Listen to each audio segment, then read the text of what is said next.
मुझे मांगों पर बोलने का अवसर दिया जा रहा है, इसके लिए मैं बहुत ही आभारी हूं।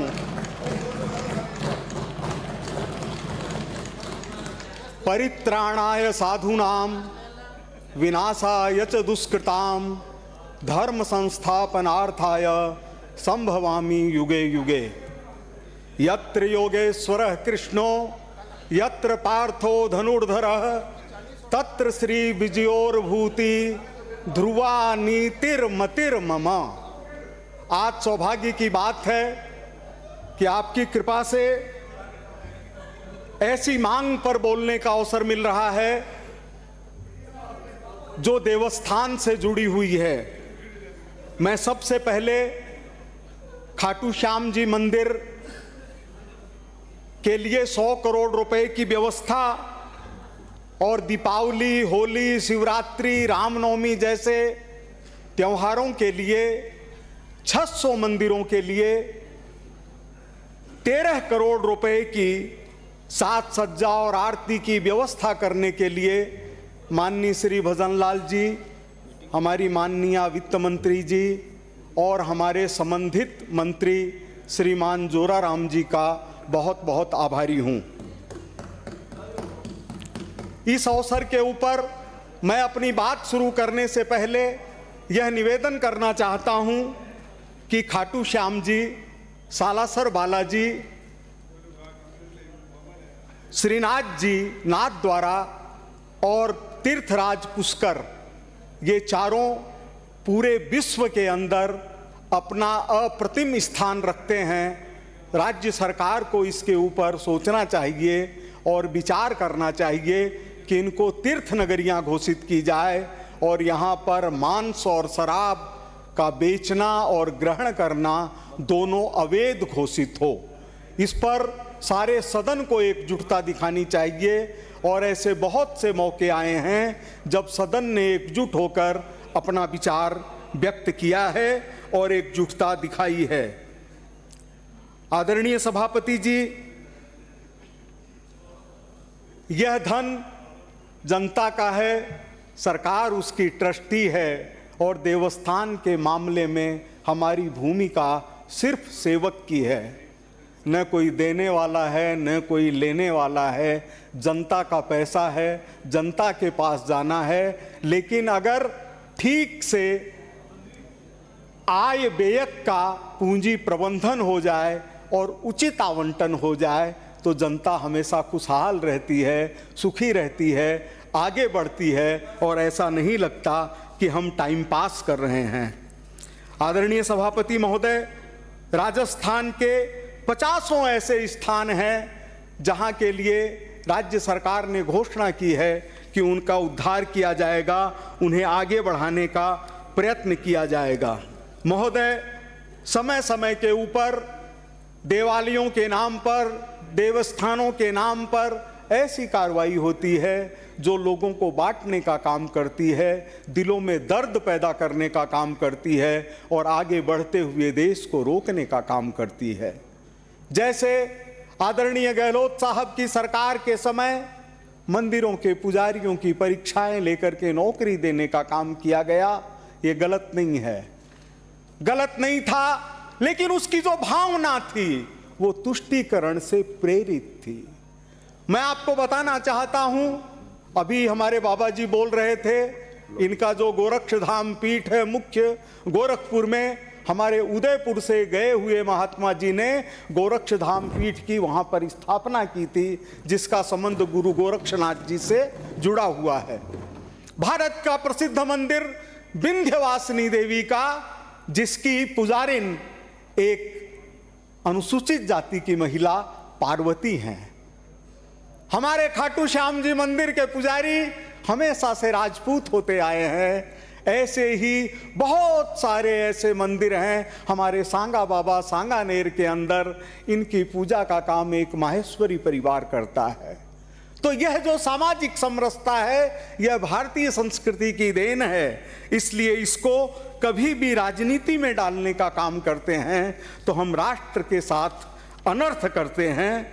जिस देश के अंदर प्रभु श्री राम के मंदिर का शिलान्यास एक अनुसूचित जाति के व्यक्ति श्री कामेश्वर चौपाल के हाथों हो, उस देश के अंदर जातिवाद के नाम पर धर्म को बांटना, देवस्थानों को बांटना अपराध से कम नहीं है।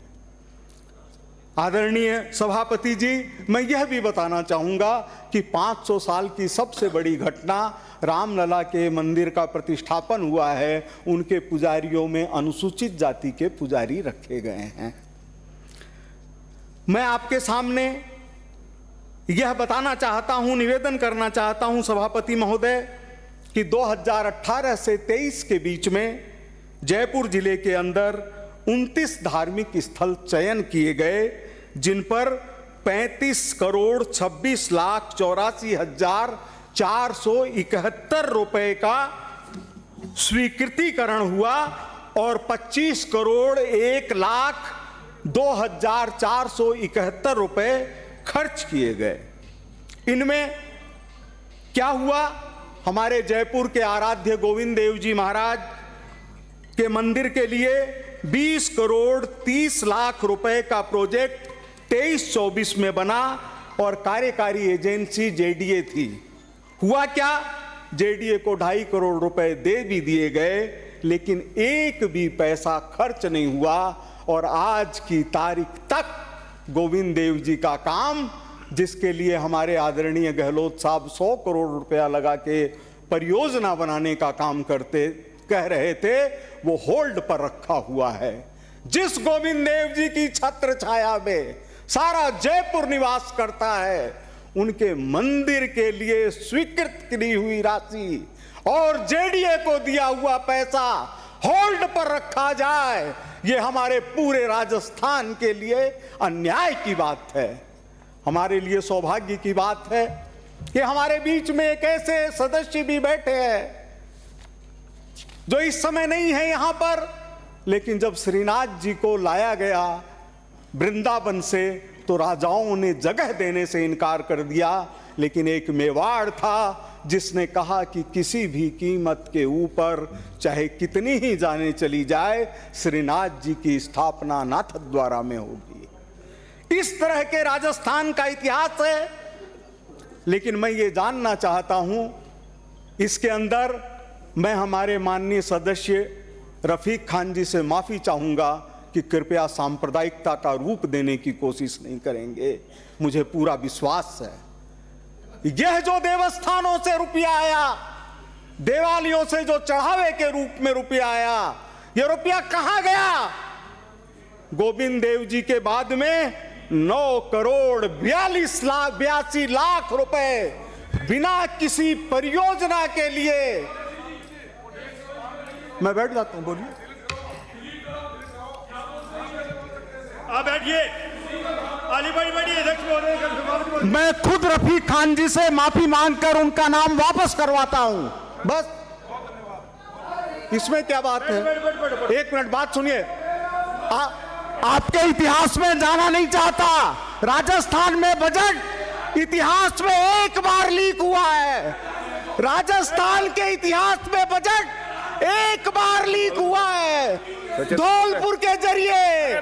जाना नहीं चाहता, बैठिए, जानता हूं, बैठिए बैठिए। अरे सुनने की हिम्मत रखो।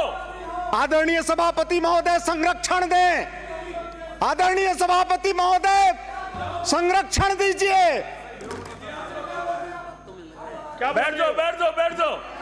अरे सुनने की हिम्मत रखो। जिंदगी भर ऐसी आदत पड़ी रही कि मरने के बाद भी शराब के लिए आंखें खुली रही।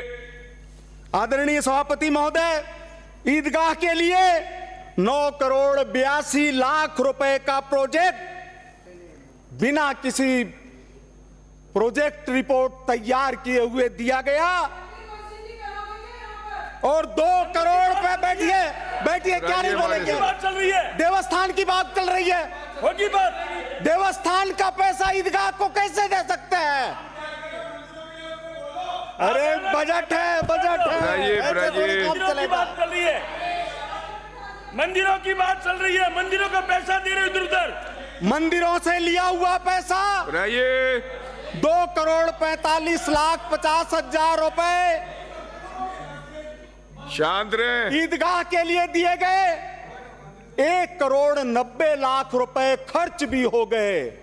गोविंद दिवालियों का पैसा गोविंद देव जी के लिए होल्ड और ईदगाह के लिए समर्पण, ये कौन सा न्याय है? आपको जानकर आश्चर्य होगा, ईदगाह मेरी कॉन्स्टिट्यूंसी में नहीं है। मैं पहले ही कह रहा था, ईदगाह थी हवा महल में और मैंने दिए गलता पीठ में, मैंने दिए गलता पीठ में और मैंने दिए खोल के हनुमानजी में। और ईदगाह मेरी कॉन्स्टिट्यूंसी में नहीं है, मैंने दिए ईदगाह गलता पीठ के ऊपर और मैंने दिए खोल के हनुमान जी के ऊपर। बातें करते हो जातिवाद की। माननीय सभापति महोदय, संरक्षण दीजिए, संरक्षण दीजिए। दरगाह 4 दरवाजा को मंदिरों का 95 लाख रुपया दिया गया। दरगाह सांभर को 70 लाख।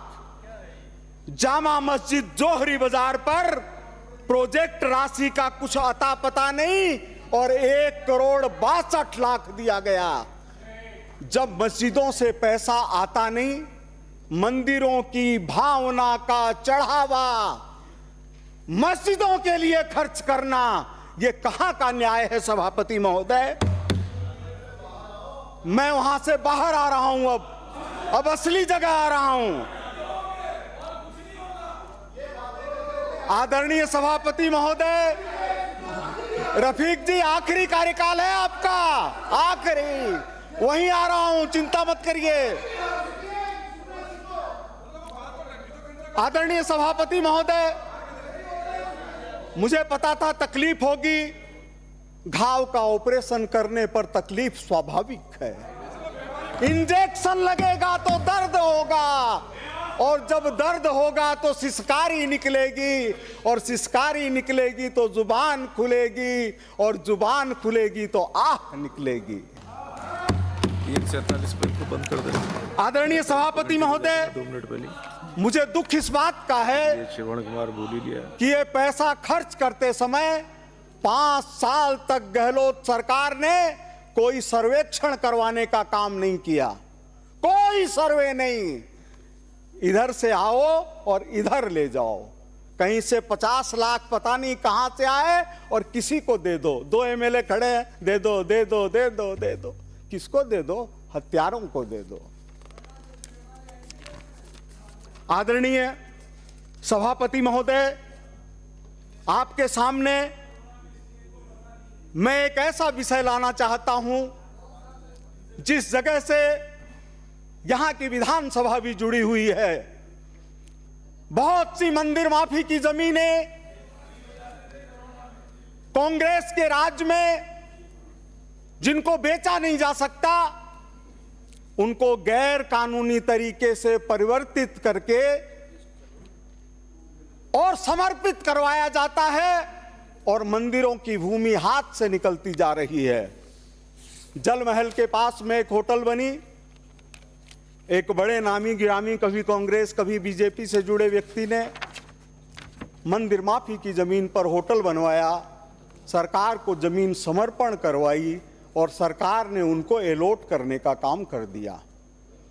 अपना ये विधानसभा, इसके बगल में शमशान है, विधानसभा के बीच में मंदिर माफी की जमीन थी। बेचारे मुआवजा मांगते रह गए, आज तक उनको मुआवजा नहीं मिला। आज तक उनको मुआवजा नहीं मिला। प्लीज प्लीज बात समाप्त करें अपनी। नहीं, समाप्त कैसे करूं? मेरा समय लूंगा मैं कोई जबरन बोलने वाला नहीं हूं। मैं जबरन बोलने वाला नहीं हूं। मेरा समय चाहिए मेरे को। आपका मेरा समय निवेदन है। वही नहीं समय, अभी कितने मिनट हुए कि 5 मिनट बाकी है। अभी पुजारी बाकी है। 1 मिनट। आप विराजिए, आप, ये मेरा काम है, आप विराजिए। आदरणीय सभापति महोदय, पुजारी जिस तरह से आत्महत्या कर रहे हैं, जिस तरह से उनकी हत्याएं हो रही है, उनके पास भगवान का भोग लगाने के लिए भी पैसा नहीं है। उनके पास में ठाकुर जी की पूजा करने के लिए भी पैसा नहीं है। खुद के पास भी परिवार की पालना करने के लिए पैसा नहीं है। एक कमेटी बना करके ऐसी व्यवस्था की जाए कि पुजारियों की समस्याओं पर ध्यान दिया जाए। अब मैं दूसरी मांग, जिसको मैं संक्षिप्त में पढ़ करके खत्म करना चाहता हूं, बस आप कहेंगे तो टेबल कर दूंगा, 2 मिनट बोल दूंगा।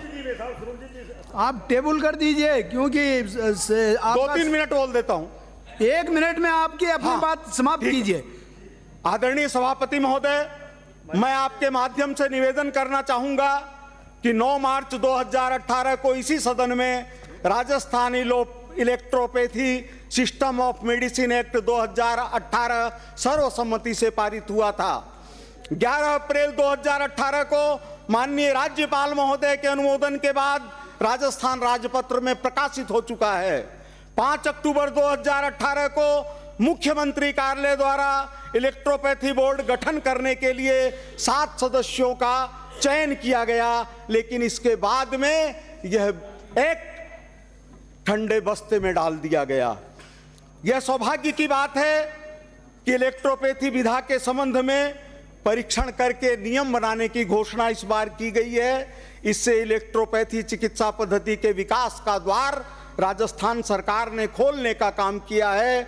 आखिरी 2 वाक्य हैं कि मेरा सभापति महोदय आपके माध्यम से मंत्री जी से निवेदन है कि ये 7 सदस्य जो बनाने का काम है यह भी किया जाए, बोर्ड को अमली जामा पहनाया जाए और शिक्षा और अनुसंधान के लिए बजट का आवंटन किया जाए। इतना ही कह करके मैं कहना चाहता हूं कि माननीय प्रधानमंत्री श्री नरेंद्र मोदी जी ने श्री अपने रतन भवन के देवासी जी अंदर प्रवेश करते समय श्री रतन अनुसूचित देवासी जी जाति की बच्ची को सबसे पहले प्रवेश करवाया था। यह है भारतीय जनता पार्टी की संस्कृति। विराजिए, नमस्कार, विराजिए, जय श्री विराजिए, राम। विराजिए, आप विराजिए। सदस्य बोल रहे हैं, विराजिए, विराजिए, विराजिए, आप